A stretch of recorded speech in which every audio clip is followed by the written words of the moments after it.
आपण कधी असा विचार केलाय का की आपला सर्वात मोठा शत्रू आपल्या बाहेर कुठेतरी लपलेला नाहीये? तो तो आपल्याच डोक्यात बसलेला आहे. आणि गंमत म्हणजे आपला सर्वात जवळचा हक्काचा मित्रही तिथेच आहे. हो, अगदी खरं आहे. नमस्कार.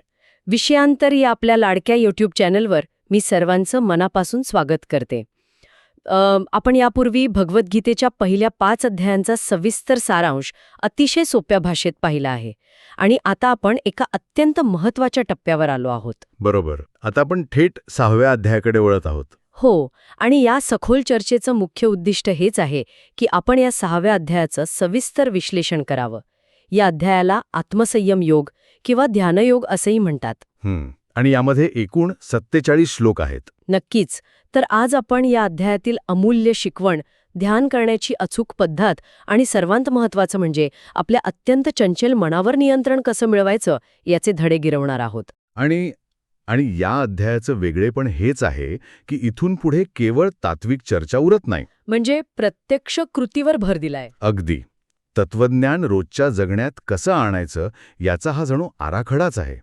मागील अध्यायांमध्ये आपण कर्मयोग आणि ज्ञानयोग यावर खूप चर्चा केली.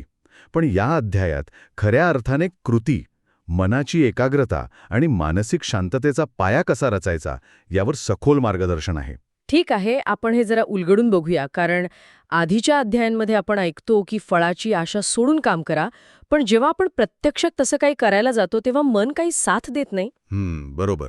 याच अध्यायाच्या सुरुवातीला संन्यासी आणि योगी यांच्याबद्दलचा आपला नेहमीचा समज कसा चुकीचा आहे हे अगदी स्पष्ट केलं आहे. हो, कारण बऱ्याचदा लोकांना वाटतं की संन्यासी म्हणजे असा माणूस ज्याने घरदार, सगळी कामं आणि जबाबदाऱ्या सोडून दिल्या आहेत. हो ना. हो. किंवा जो केवळ जंगलात जाऊन बसला आहे. पण इथे असं स्पष्ट केलंय की फळाची कोणतीही अपेक्षा न ठेवता आपलं कर्तव्य पार पाडणाराच खरा संन्यासी आणि खरा योगी असतो. अगदी बरोबर. केवळ कृतींचा त्याग केल्याने कोणी योगी होत नाही. संन्यास आणि योग या दोन्ही गोष्टी एकाच नाण्याच्या 2 बाजू आहेत. यातली सर्वात आकर्षक गोष्ट म्हणजे माणसाने स्वतःचा उद्धार कसा करावा आणि स्वतःला खाली कसं खेचू नये हे इथं सांगितलं आहे. म्हणजे आपण स्वतःच आपले मित्र आणि शत्रू आहोत. हो, हे ऐकायला खूप सोपं वाटतं, पण याचा अर्थ खूप खोल आहे. ज्याने आपल्या मनावर आणि इंद्रियांवर विजय मिळवला आहे, त्याच्यासाठी त्याचं मन हे एका खऱ्या विश्वासू मित्रासारखं काम करतं. ते मन त्याला प्रगतीच्या, शांततेच्या दिशेने घेऊन जातं. पण बापरे, हे तर आजच्या काळातही किती तंतोतंत लागू पडतं. म्हणजे बघा, आपण सकाळी लवकर उठायचं ठरवतो, पण आपलंच मन आपल्याला सांगतं की अजून 5 मिनिट झोपूया. हो ना. आणि तिथेच आपली हार होते. पण या मनावर विजय मिळवलेल्या योग्याची अवस्था कशी असते हे सांगताना जी उदाहरणं दिली आहेत ती थोडी चक्रावून टाकणारी आहेत. कसं काय? म्हणजे बघा, माती, दगड आणि सोनं यांकडे समान दृष्टीने पाहण्याची त्या योग्याची अवस्था असते असं म्हटले आहे. पण हो, हे व्यवहारात कसं शक्य आहे? आजच्या जगात जर कोणी सोन्याला आणि मातीला एकच मानू लागला तर लोक त्याला वेड्यात काढतील ना? हा खूपच महत्वाचा प्रश्न आहे. हे बघा, सोन्याला आणि मातीला समान मानणं याचा अर्थ असा नाही की तुम्ही बाजारात जाऊन सोन्याच्या बदल्यात मातीची देवाणघेवाण करायला लागाल. व्यवहारात दोघांचं मूल्य वेगवेगळं आहे हे त्या योग्याला पूर्णपणे माहीत असतं. पण इथं समान दृष्टीचा अर्थ असा आहे की त्या सोन्यामुळे त्याच्या मनात अचानक खूप हाव किंवा आसक्ती निर्माण होत नाही. अच्छा. आणि माती पाहिल्यावर त्याला तुच्छता वाटत नाही. त्याची आंतरिक शांती आणि भावनिक स्थैर्य या भौतिक वस्तूंमुळे ढळत नाही. त्याची दृष्टी भौतिक मूल्यांच्या पलीकडे गेलेली असते. यालाच खऱ्या अर्थाने समत्व म्हणतात. म्हणजे वस्तूंचं व्यावहारिक मूल्य त्याला समजतं, पण त्या वस्तूंमुळे तो भावनिकदृष्ट्या गुलाम होत नाही. एकदम बरोबर. आणि इतकंच नाही तर माणसांबाबतही तो हाच समभाव बाळगतो. म्हणजे कसं? मित्र, शत्रू, ओळखीचे, त्रयस्थ, द्वेष करणारे, नातेवाईक तसेच सज्जन आणि दुर्जन या सर्वांप्रती समभाव राखणं हे योग्याचं लक्षण आहे. सर्वांशी एकसारखंच वागणं. तसं नाही.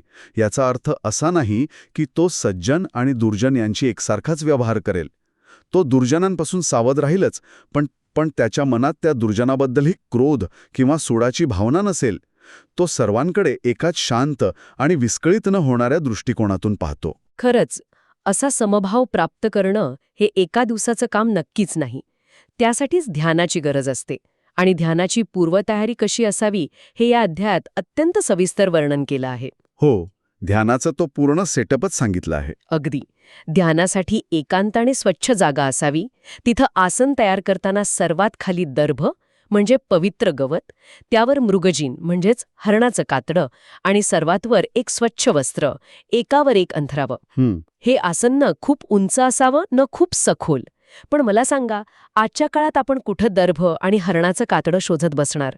याचा आजच्या काळातील अर्थ कसा समजून घ्यायचा? जर आपण याचा मोठ्या संदर्भाशी किंवा व्यापक दृष्टिकोनाशी संबंध जोडला तर आपल्याला शब्दांच्या पलीकडे जाऊन त्यामागचा हेतू समजून घ्यावा लागेल. त्या काळात जमिनीवर बसताना कीटक चावू नयेत, थंडी लागू नये आणि शरीरातील ऊर्जा जमिनीत जाऊ नये म्हणून हे विशिष्ट आसन वापरलं जायचं. बरोबर आहे. आजच्या संदर्भात याचा अर्थ असा आहे की ध्यानासाठी तुमची एक निश्चित, स्वच्छ आणि एकांत जागा असावी. ती जागा अशी असावी जी तुम्हाला मानसिकदृष्ट्या शांत करेल. म्हणजे एक प्रकारचं वातावरण निर्मिती करणं. हो, जेव्हा तुम्ही त्या जागे बसाल तेव्हा तुमच्या मेंदूला एक संकेत मिळाला पाहिजे की आता बाकी सर्व विचार बाजूला ठेवायचे आहेत. आजच्या काळात याचा अर्थ असाही होऊ शकतो की ध्यानाला बसताना मोबाईल फोन दुसऱ्या खोलीत ठेवून द्यावा. नक्कीच. म्हणजे कोणतेही नोटिफिकेशनमुळे लक्ष विचलित होणार नाही. बरोबर. बाह्य जगातील अडथळे दूर करणं हा त्या आसनाचा मूळ उद्देश आहे. खूप छान समजावून सांगितलात. आणि त्या आसनावर बसल्यावर शरीराची स्थिती कशी असावी हेही अगदी स्पष्ट सांगितलं आहे. डोके, मान आणि पाठ अगदी सरळ एका रेषेत असावी आणि नजर इकडे तिकडे न भटकू देता ती नाकाच्या शेंड्यावर स्थिर असावी. हे खूप महत्वाचं आहे. हे वर्णन इतकं अचूक आहे की कोणीही नवखा साधक यावरून ध्यानाला सुरुवात करू शकतो. पण त्यानंतर आहाराविषयी जे सांगितलं आहे ते वाचून मला आजकालच्या काही विचित्र जीवनशैलींची आठवण झाली. हो, कारण तिथं सुवर्णमध्य साधण्याचं महत्त्व अत्यंत जोरकसपणे मांडलं आहे. अगदी. कारण बऱ्याचदा लोकांना वाटतं की खूप कडक उपवास केला, शरीराला कष्ट दिले किंवा खूप कमी झोप घेतली की आध्यात्मिक प्रगती लवकर होईल. आजकाल तर सतत रात्रंदिवस धावपळ करणं आणि झोप न घेणं याला यशाचं लक्षण मानलं जातं. हो, आणि हा गैरसमज पूर्णपणे दूर करणं मानसिक आणि शारीरिक आरोग्यासाठी अत्यंत आवश्यक आहे. अति खाणाऱ्याला किंवा पूर्णपणे उपाशी राहणाऱ्याला योग कधीच साध्य होत नाही. तसंच अति झोपणाऱ्याला किंवा सतत रात्रंदिवस जागी राहून शरीराला ताण देणाऱ्यालाही तो साध्य होत नाही. योग्य आहार, योग्य विहार, कामातील योग्य परिश्रम आणि झोप जागृतीचं अचूक संतुलन हेच दुःख दूर करणाऱ्या योगाचं रहस्य आहे. म्हणजे शरीराला आणि मनाला एका लयीत आणूनच योगाची सिद्धी होते. अगदी बरोबर. शरीराला विनाकारण त्रास देऊन किंवा त्याच्या गरजांकडे दुर्लक्ष करून काहीही साध्य होत नाही. ही अत्यंत वैज्ञानिक आणि व्यावहारिक शिकवण आहे. आणि इथंच हा विषय खऱ्या अर्थाने रंजक होतो. मला एका अत्यंत सुंदर उपमेये भुरळ घातली. वाऱ्याचा लवलेश नसलेल्या जागी ठेवलेल्या दिव्याची ज्योत जशी स्थिर असते तशीच अवस्था ध्यान करणाऱ्या योग्याच्या मनाची असते. क्या बात आहे. ही उपमाच किती सुंदर आहे. हो ना. ही उपमा डोळ्यासमोर आणली की मनाला किती शांतता मिळते. आजूबाजूला कोणतेही वारे नसताना तो दिवा जसा शांत, स्थिर आणि तेजोमय असतो तसंच ध्यानस्थ योग्याचं मन सर्व इच्छा आणि विचारांच्या वाऱ्यांपासून मुक्त होऊन आत्म्याच्या ठिकाणी स्थिर होतं. आजकाल आपल्या डोक्यात सतत विचारांचे इतकं भयानक वादळ सुरू असतं की या स्थिर दिव्याची उपमा खरोखरच अद्भुत वाटते. होय, आणि या स्थिर अवस्थेत मिळणारा आनंद हा आपल्या नेहमीच्या रोजच्या भौतिक आनंदासारखा नसतो. म्हणजे कसं? आनंद हा इंद्रियांच्या पलीकडचा असतो. तो केवळ शुद्ध बुद्धीनेच अनुभवता येतो. एकदा का योग्याला हा आंतरिक परमानंद मिळाला की तो त्यातून कधीच विचलित होत नाही. त्याला वाटतं की यापेक्षा मोठा दुसरा कोणताही लाभ या जगात नाही. बरोबर. अगदी. आणि तो इतका स्थिर आणि खंबीर होतो की कितीही मोठं दुःख, संकट किंवा वेदना आली तरी तो डळमळीत होत नाही. यातूनच योग्याची ती सर्वसमावेशक दृष्टी तयार होते. सर्व भूतांमध्ये स्वतःला आणि स्वतःमध्ये सर्व भूतांना पाहण्याची दृष्टी. हां. पण हे बोलायला सोपं आहे. प्रत्यक्षात कसं शक्य आहे? जो माणूस आपल्याला सतत त्रास देतो, ज्याच्यामुळे आपलं नुकसान होतं, त्याच्यात आपण स्वतःला कसं पाहू शकतो? हा प्रश्न स्वाभाविक आहे. पण योग्याची धारणा वेगळी असते. तो संपूर्ण विश्वाला एकच शरीर मानतो. मला सांगा, जेवताना जर चुकून तुमचेच दात तुमच्या जिभेला चावले तर तुम्ही संतापून तुमचे दात पाडून टाकता का? नाही, अजिबात नाही. आपण ते सहन करतो कारण दोन्ही आपलेच अवयव आहेत. अगदी तसंच. जो योगी सर्वांमध्ये एकच ईश्वरी तत्व पाहतो, तो कोणाचाही द्वेष करू शकत नाही. इतरांचं सुख दुःख तो स्वतःचेच मानतो. जो सर्वत्र असा समभाव बाळगतो, तोच श्रेष्ठ योगी ठरतो. म्हणजे दुसऱ्याला होणारा त्रास त्याला स्वतःला झाल्यासारखा वाटतो. बरोबर. आणि दुसऱ्याचा आनंद हा त्याचा स्वतःचा आनंद बनतो. तो अपराध्याला सुधारण्याचा प्रयत्न करेल, पण त्याच्याबद्दल मनात द्वेष बाळगणार नाही. ही खऱ्या अर्थाने सर्वोच्च आध्यात्मिक आणि भावनिक प्रगतीची अवस्था आहे. तर या सगळ्याचा नेमका अर्थ काय होतो? हे सगळं ठीक आहे हो, पण जेव्हा आपण डोळे मिटून या अवस्थेचा अनुभव घेण्यासाठी बसतो तेव्हा मनात विचार तर वाड्यासारखे धावतात.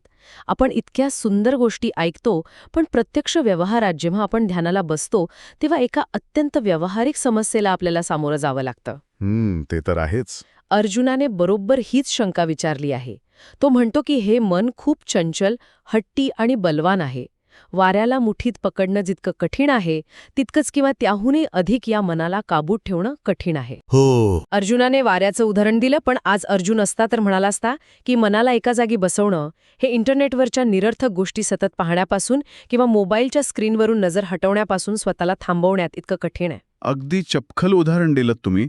आणि अर्जुनाची ही प्रामाणिक कबुली ऐकताना असंच वाटतं की तो जणू आजच्या पिढीतील माणसाच्याच मनातील गोंधळ मांडत आहे. हो ना. यावरून एक अतिशय महत्त्वाचा प्रश्न निर्माण होतो. मन खरोखरच इतकं चंचल असेल तर मग त्यावर नियंत्रण मिळवायचं तरी कसं? अर्जुनाच्या या शंकेला दिलेलं उत्तर अत्यंत अचूक आणि आश्वासक आहे. त्यांनी असं म्हटलं नाही की तुझं म्हणणं चुकीचं आहे. म्हणजे त्यांनी आधी हे मान्य केलं. हो, त्यांनी मान्य केलं की होय, मन अत्यंत चंचल आहे आणि त्याला जिंकणं कठीण आहे. हे मान्य करूनच त्याला वश करण्याचा मार्ग सांगितला आहे. त्यासाठी 2 मुख्य शस्त्र सांगितली आहेत: अभ्यास आणि वैराग्य. अभ्यास आणि वैराग्य हे जर आपल्या सोप्या भाषेत समजून घेऊया. वैराग्य म्हणजे सर्व घरदार सोडून हिमालयात निघून जाणं का? अजिबात नाही. तिथेच तर आपला गोंधळ उडतो. अभ्यास म्हणजे सतत सराव करणं.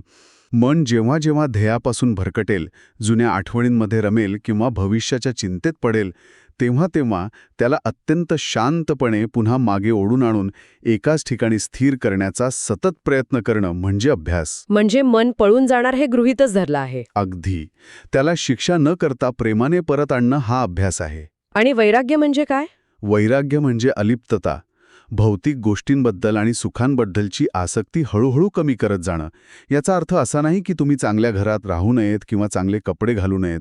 याचा अर्थ असा की तुमच्या आनंदाची गुरुकिल्ली त्या बाह्य वस्तूंमध्ये अडकलेली नसावी. म्हणजे आपण जगातील तात्पुरत्या गोष्टींमधील आकर्षण जाणीवपूर्वक कमी करतो. बरोबर. आणि जेव्हा आपण असं करतो तेव्हा मन आपोआप शांत होऊ लागतं. आपण आपल्या इच्छांचा आवाज थोडा कमी करतो. या 2 शस्त्रांनीच या चंचल मनाला वश करता येतं.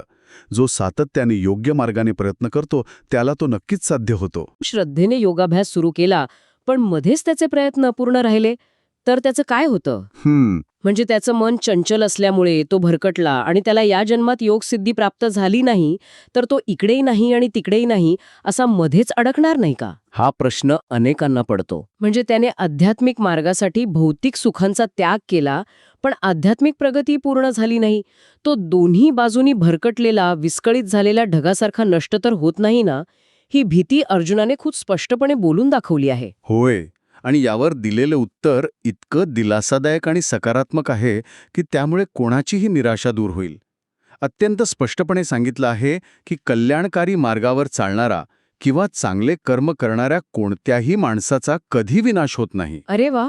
या जगात किंवा मृत्यूनंतरही त्याचं कधीच वाईट होत नाही. ही एक प्रकारची हमीच आहे. मग त्या अपूर्ण राहिलेल्या साधकाचं पुढे काय होतं? असा अपूर्ण राहिलेला योगी मृत्यूनंतर पुण्यवाणांच्या लोकांत जातो. हो. तिथं तो अनेक वर्ष राहतो आणि त्यानंतर पृथ्वीवर पुन्हा जन्म घेताना तो एखाद्या अत्यंत पवित्र आणि श्रीमंत घरात जन्म घेतो, जिथं त्याला चांगल्या संस्कारांचं वातावरण मिळेल. किंवा त्याहूनही अधिक चांगल्या परिस्थितीत तो थेट ज्ञानी योग्यांच्याच कुळात जन्म घेतो. असा जन्म मिळणं या जगात अत्यंत दुर्मिळ मानलं जातं. म्हणजे त्याचे मागील जन्मातील प्रयत्न आणि कष्ट अजिबात वाया जात नाहीत तर? अजिबात नाही. हीच तर सर्वात मोठी शिकवण आहे.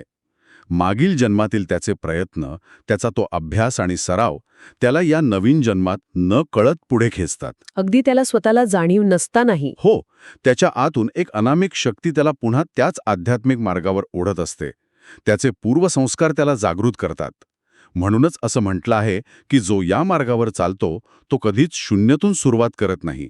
तो नेहमी जिथं थांबला होता तिथूनच पुढे जातो. किती सुंदर विचार आहे हा. हो ना, त्यामुळेच योगी हा केवळ शरीराला कष्ट देणाऱ्या तपस्वी माणसापेक्षा, केवळ शास्त्रज्ञान असणाऱ्या ज्ञानी माणसापेक्षा किंवा केवळ फळाच्या आशेने कर्म करणाऱ्यांपेक्षाही कसा श्रेष्ठ आहे हे विशद केलं आहे. योगी हा मनाने सतत सर्वोच्च सत्याशी जोडलेला असतो, म्हणून त्याला सर्वात श्रेष्ठ मानलं आहे. खरोखरच ही अत्यंत सखोल, व्यावहारिक आणि प्रेरणादायी चर्चा होती. आपण या 6व्या अध्यायातील आत्मसंयम आणि ध्यानयोगाच्या संपूर्ण सारांशाची आणि शिकवणीची थोडक्यात उजळणी करूया. नक्कीच. आज आपण पाहिलं की आपलं मन कसं आपलं सर्वात जवळचं मित्र किंवा सर्वात भयानक शत्रू असू शकतं. मनावर विजय मिळवणं हेच आपलं सर्वोच्च ध्येय असायला हवं.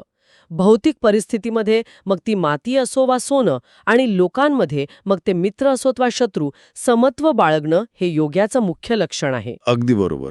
ध्यानासाठी शारीरिक आणि मानसिक संतुलन, आहारातील आणि विहारातील सुवर्णमध्य किती गरजेचं आहे हे आपण समजून घेतलं. अतिरेक टाळणं हाच सुखाचा मार्ग आहे. आणि सर्वात महत्त्वाचं म्हणजे अत्यंत चंचल आणि वाऱ्यासारख्या धावणाऱ्या मनाला अभ्यास आणि वैराग्य या 2 शस्त्रांनी कसं प्रेमाने वळण लावता येतं हे आपण शिकलो. अपूर्ण राहिलेल्या प्रयत्नांची भीती न बाळगता सातत्याने सराव करत राहणं, कारण चांगले प्रयत्न कधीच वाया जात नाहीत, हे मुख्य धडे आपण आज अधोरेखित केले आहेत. हा अध्याय आपल्याला स्वतःच्या मनाचं व्यवस्थापन कसं करावं याचं अत्यंत अचूक तंत्र शिकवतो. पुढील अध्यायासाठी आणि त्यातील अशाच अद्भुत शिकवणीसाठी व धड्यांसाठी आमच्यासोबत विषयांतर या YouTube चॅनलवर नक्की जोडलेले रहा.